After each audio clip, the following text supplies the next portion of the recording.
प्रिय विद्यार्थियों, एमए उत्तरार्ध नवम प्रश्न पत्र मेरे राम का मुकुट भीग रहा है संग्रह का अंतिम निबंध और संग्रह का मुख्य शीर्षक, जिस नाम से शीर्षक है वही निबंध आज हम पढ़ रहे हैं। मेरे राम का मुकुट भीग रहा है।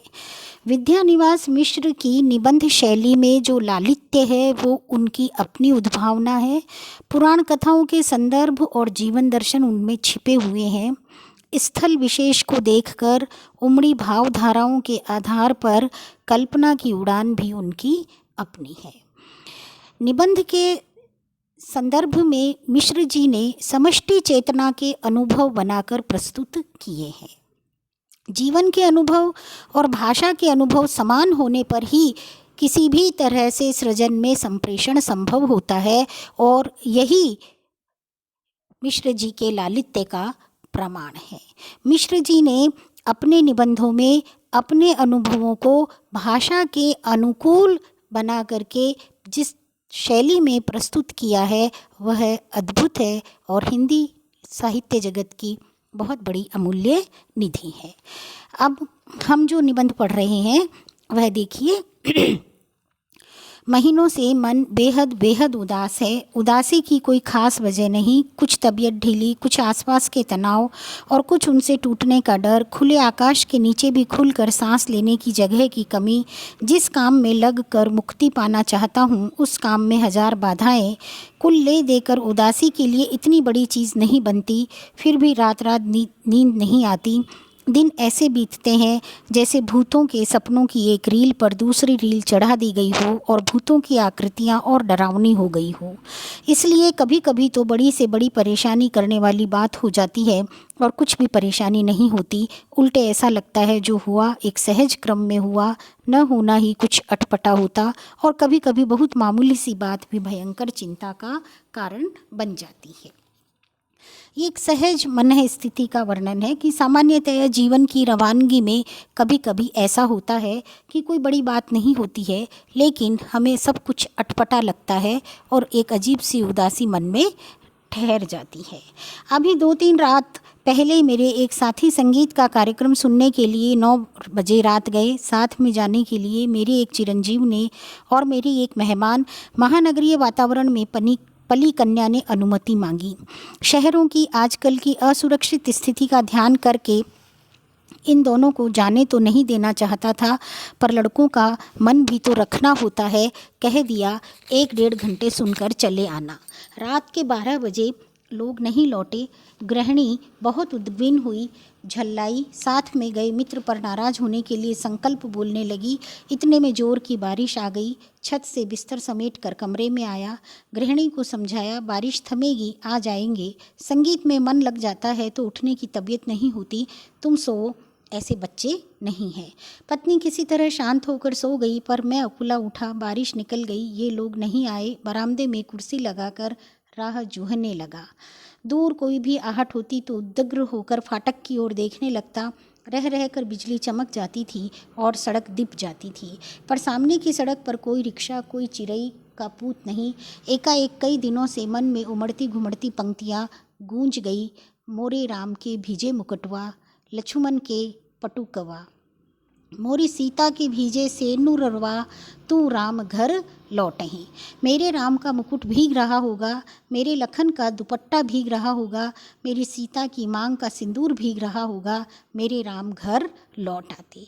ये एक सहज मातृत्व की सहज अभिभावकीय अभिव्यक्ति है। बचपन में दादी नानी जाते पर यह गीत गाती। मेरे घर से बाहर जाने पर, विदेश में रहने पर वे यही गीत विह्वल होकर गाती और लौटने पर कहती, मेरे लाल को कैसा वनवास मिला था। जब मुझे दादी नानी की इस आकुलता पर हंसी भी आती, गीत का स्वर बड़ा मीठा लगता। हाँ, तब उसका दर्द नहीं छूता, पर इस प्रतीक्षा में एकाएक उसका दर्द उस ढलती रात में उभर आया और सोचने लगा, आने वाली पीढ़ी पिछली पीढ़ी की ममता की पीड़ा नहीं समझ पाती। ये पीढ़ीगत अंतराल की अभिव्यक्ति है, जनरेशन गैप जिसे हम कहते हैं। एक पीढ़ी और दूसरी पीढ़ी के बीच की जो अंतराल है सोच में, समझ में, वैचारिकता में, प्रतिबद्धता में, वो बहुत स्वाभाविक है और ये समझ में भी आता है। लेकिन ठीक उसी उम्र में पहुंचकर जब हमारे सामने हमारा बच्चा खड़ा होता है तब, पर इस प्रतीक्षा में एकाएक उसका दर्द उस ढलती रात में उभर आया और सोचने लगा, आने वाली पीढ़ी पिछली पीढ़ी की ममता की पीड़ा नहीं समझ पाती और पिछली पीढ़ी अपनी संतान के संभावित संकट की कल्पना मात्र से उद्विग्न हो जाती है। मन में यह प्रतीति ही नहीं होती कि अब संतान समर्थ है, बड़े से बड़ा संकट झेल लेगी। बार बार मन को समझाने की कोशिश करता। लड़की दिल्ली विश्वविद्यालय के एक कॉलेज में पढ़ाती है, लड़का संकट बोध की कविता लिखता है, पर लड़की का ख्याल आते ही दुश्चिंता होती। गली में जाने कैसे तत्व रहते हैं, लौटते समय कहीं कुछ हो न गया हो, और अपने भीतर अनायास अपराधी होने का भाव जाग जाता। मुझे रोकना चाहिए था या कोई व्यवस्था करनी चाहिए थी। पराई लड़की, और लड़की तो हर एक पराई होती है, धोबी की मुटरी की तरह घाट पर खुले आकाश में कितने दिन फहराएगी। अंत में उसे गृहिणी बनने जाना ही है। घर आई, कहीं कुछ हो न जाए। मन फिर गया कौशल्या की ओर, लाखों करोड़ों कौशल्याओं की ओर, और लाखों करोड़ों कौशल्याओं के द्वारा मुखरित एक अनाम अरूप कौशल्या की ओर। इन सब के राम वन में निर्वासित है। पर क्या बात है कि मुकुट अभी भी उनके माथे पर बंधा है और उसी के भीगने की इतनी चिंता है। क्या बात है कि आज भी काशी की रामलीला आरंभ होने के पूर्व एक निश्चित मुहूर्त में मुकुट की ही पूजा सबसे पहले की जाती है। क्या बात है कि तुलसीदास ने कानन को सत अवध समाना कहा और चित्रकूट में ही पहुँचने पर उन्हें कली की कुटिल कुचाल दिख पड़ी। क्या बात है कि आज भी वनवासी धनुर्धर राम ही लोकमानस के राजा राम बने हुए हैं। कहीं न कहीं इन सब के बीच एक संगति होनी चाहिए। अभिषेक की बात चली, मन में अभिषेक हो गया और मन में राम के साथ राम का मुकुट प्रतिष्ठित हो गया। ये सारी मानसिक स्थिति है, ये समस्त मानसिक उद्वेलन की अभिव्यक्ति है और ये समस्त भावनाओं और कल्पनाओं का उठता हुआ ज्वार है जो पीढ़ीगत अंतराल की को स्पष्ट करना चाहता है। और उसी के माध्यम से मिश्र जी ये स्पष्ट करना चाहते हैं कि वर्तमान में सारे राम वनवासी हैं और सबके सिर पर मुकुट बंधा हुआ है। सबकी माताओं को इस बात की चिंता है कि कहीं राम का मुकुट ना भीग जाए। मन में प्रतिष्ठित हुआ, इसलिए राम ने राजकीय वेश उतारा, राजकीय रथ से उतरे, राजकीय भोग का परिहार किया। पर मुकुट तो लोगों के मन में था, कौशल्या के मात्र स्नेह में था। वह कैसे उतरता? वह मस्तक पर विराजमान रहा और राम भीगे तो भीगे, मुकुट न भीगने पाए, इसकी चिंता बनी रही। राजा राम के साथ उनके अंग रक्षक लक्ष्मण का कमरबंद दुपट्टा भी न भीगने पाए और अखंड सौभाग्यवती सीता की मांग का सिंदूर न भीगने पाए। सीता भले ही भीग जाए। राम तो वन से लौट आए, सीता को लक्ष्मण फिर निर्वासित कराए, पर लोकमानस में राम की वन यात्रा अभी नहीं रुकी। ये लोकमानस की कल्पना है, ये लोकमानस की अभिव्यक्ति है। एक बार ये घट गया, लेकिन प्रतिवर्ष ये वन यात्रा होती है और दीप जलते हैं और राम लौट कर दिवाली वाले दिन घर आते हैं। मुकुट, दुपट्टे और सिंदूर के भीगने की आशंका अभी भी साल रही है। कितनी अयोध्याएं बसी उजड़ी, पर निर्वासित राम की असली राजधानी जंगल का रास्ता अपने कांटों, कुशों, कंकड़ों, पत्थरों की वैसी ही ताज़ा चुभन लिए हुए बरकरार है, क्योंकि जिनका आसरा साधारण गंवार आदमी भी लगा सकता है, वे राम तो सदा निर्वासित ही रहेंगे। और उनके राजपाट को संभालने वाले भरत अयोध्या के समीप रहते हुए भी उनसे भी अधिक निर्वासित रहेंगे। निर्वासित ही नहीं, बल्कि एक काल कोठरी में बंद जिलावतनी की तरह दिन बिताएंगे। अभावों के बिन में किसी चीज़ की अभाव में रहना तो बहुत सरल या संभव होता है, लेकिन जब सामने चीज़ रखी हो और उसके अभाव में रहना हो और उसे त्याग कर उससे विमुख होकर जीना हो, तो यह एक कड़ी तपस्या, ये एक दृढ़ संकल्प की बात है। भरत ने राजमहल में रहते हुए, राजपाट संभालते हुए भी एक निर्वासित राजा की तरह जीवन बिताया, क्योंकि उनके बड़े भाई राम वनवास में थे। सोचते सोचते लगा कि इस देश की ही नहीं, पूरे विश्व की एक कौशल्या है।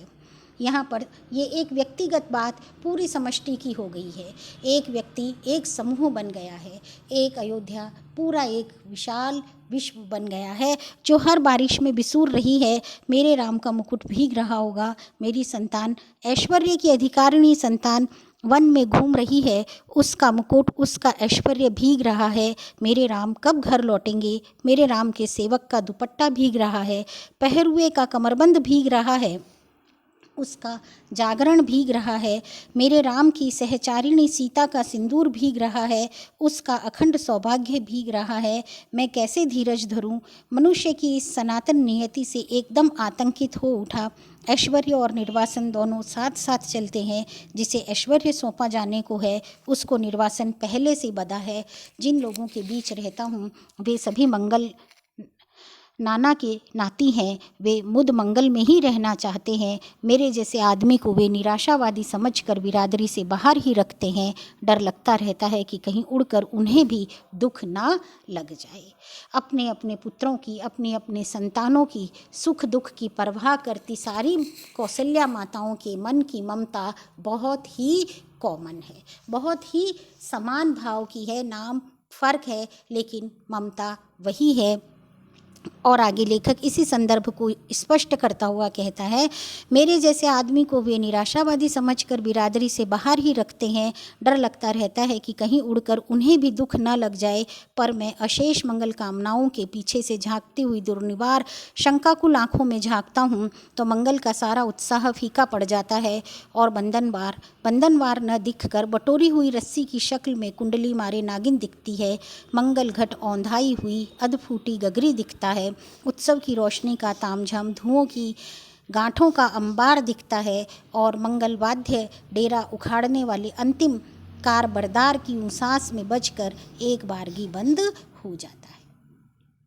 ये मन के उतार चढ़ाव हैं, ये लोकमानस की अभिव्यक्ति है, ये पूरे एक जन समुदाय की अभिव्यक्ति है। और यहाँ पर लेखक कहते हैं, लागती अवध भयावह भारी, मानहु काल रात अंधियारी, घोर जंतु संपुर नर नारी, डरपहि एक निहारी, घर मसान परिजन जनु भूता, सुत हित मीत मनहु जम दूता, बागन बिटप बेली कुमिलाही, सरित सरोवर देखी न जाई। एक पुत्र के वनवास जाने पर पूरी दुनिया उजाड़ और सूनी लगती है। कैसे मंगलमय प्रभात की कल्पना की, कैसी अंधेरी काल रात्रि आ गई है। एक दूसरे को देखने से डर लगता है।